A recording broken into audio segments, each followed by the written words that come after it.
So Boogie2988 got himself into a little bit of controversy on the Twitter by suggesting that if people wouldn't rent property, there would be less homeless. In other words, landlord man bad.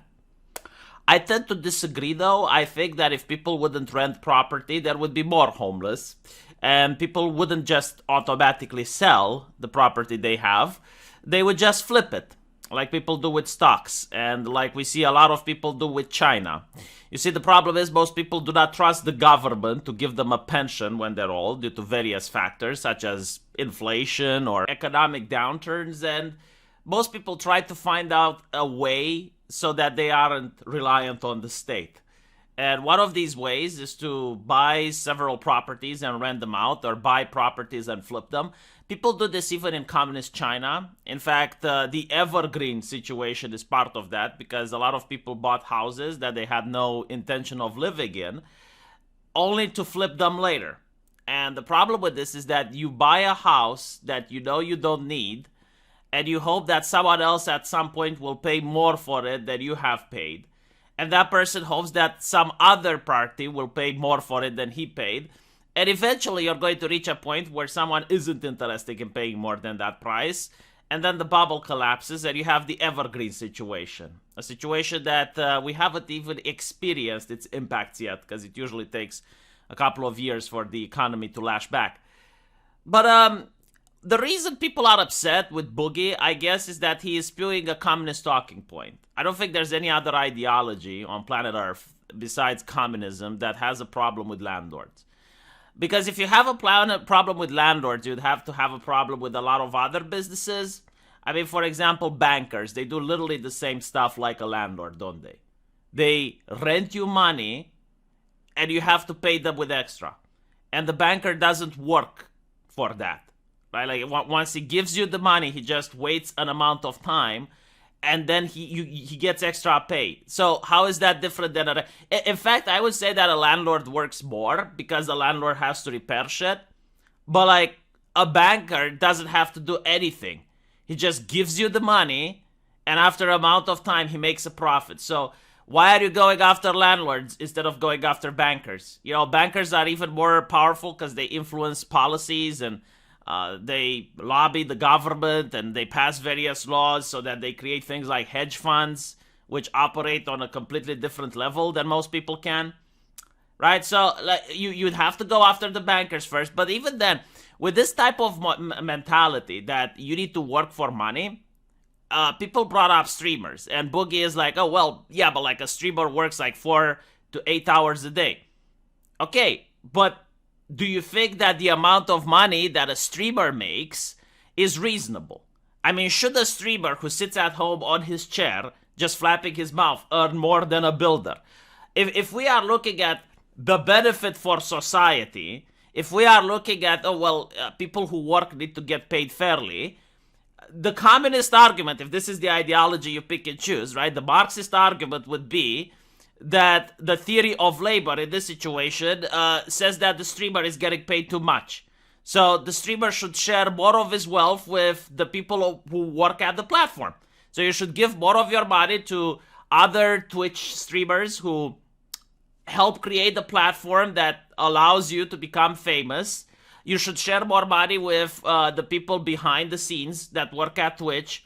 You should share more money with the moderators at Twitch who allow you to have a sanitized content, right? So it shouldn't be like what is now 40-60, right? So the Twitch streamer gets to keep 60% of his wealth while the Twitch gets 40. No, it should be something like 80% for Twitch and 20% for the Twitch streamer. That would be more reasonable.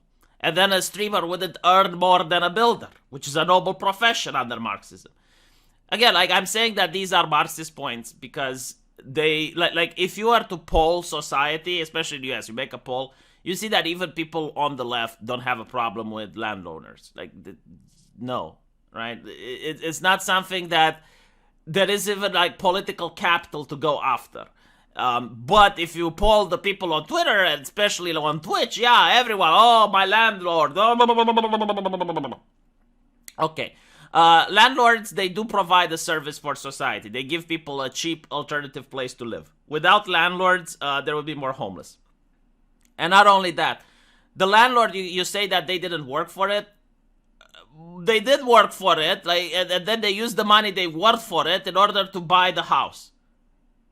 I mean, they invested the capital required to buy it. So sometimes maybe their parents worked for it, maybe they worked for it, but it also allows the people who is paying rent to be able to then buy his own house, right? Because he's not homeless. Now he has a place to live. Now he can get a job. He can get married, then have two incomes in the family, and eventually can have the power to take a bank loan. But I do want to point out that in America, in some states where you have a decline in population, there is no reason why the prices for housing is so high. So that may be your problem. Maybe government regulations are the problem you're having, because if you have less people in this generation than the previous generation, then supply and demand would dictate that the prices for the previous houses should be lower. Because there would be more houses around. Because there were more people back then than there are now. So there should be more houses. Why are the prices going up? So look at the government regulations that caused this. And finally, I can tell you the alternative that existed in Romania under socialism. The government would rent the houses. Because no one owned property, right? Like, the government seized the means of production. I know that's not real socialism, but trust me, like, the government called itself the Socialist Democratic Republic of Romania. And they were the ones renting the houses. So you wouldn't rent from a greedy landlord, you would rent from the government. The problem with this is that there was a lot of corruption, because at the end of the day, the government is still run by people, and you would still rent from a person, except that this person was a bureaucrat. And if you had connections, if you knew people that knew people, if you had nepotism, then you'd get a nice place to stay. Not as nice as the members of the inner party, but still nice, right? If you didn't have a connection, then maybe you could grease his palms. Maybe you can bribe him. And if you didn't have connections and you couldn't bribe him, well, then you were on a waiting list. A long-ass waiting list. So I don't know if that's the better alternative. On top of that, the government could kick you out at any point, which it did. Like, for example, the dear leader decided that there's too many people in the rural area, and he wanted more people in the cities where they can be controlled and put to work in the factories. And because they didn't own their houses, they literally said, okay, well, you're packing your things and you're going to go into this very beautiful communist bloc. And they had to. They had absolutely no choice. So, yeah, I think people who go after landlords don't really think this through. I don't think it's going to cause less homeless. Going after bad landlords, which Boogie eventually did after he backpedaled, yeah, that makes sense. Yeah, there are some shitty landlords over there. I completely agree. 100%. Especially the corporations, the slumlords and whatnot. Yeah, no, absolutely. But again, like any profession, you have good doctors and you have bad doctors. You have good YouTube streamers and you have bad YouTube streamers. You're going to have a multitude of people. I guess, like, if you have a bad landlord, it's a problem. But so is a problem if you lend money from a loan shark or from a shady business. And let's not go down the line of thinking that they're making more money than they're worth. Because, like, again, like OnlyFans girls. The OnlyFans girls who make millions of dollars taking photos, are you literally telling me that they should earn more than a doctor? Applying the Marxist theory of labor. They should earn more than a scientist who discovers the Pfizer vaccine. Like, should they earn more? I don't know. I mean, as a capitalist, I think everything is worth what the purchaser pays for.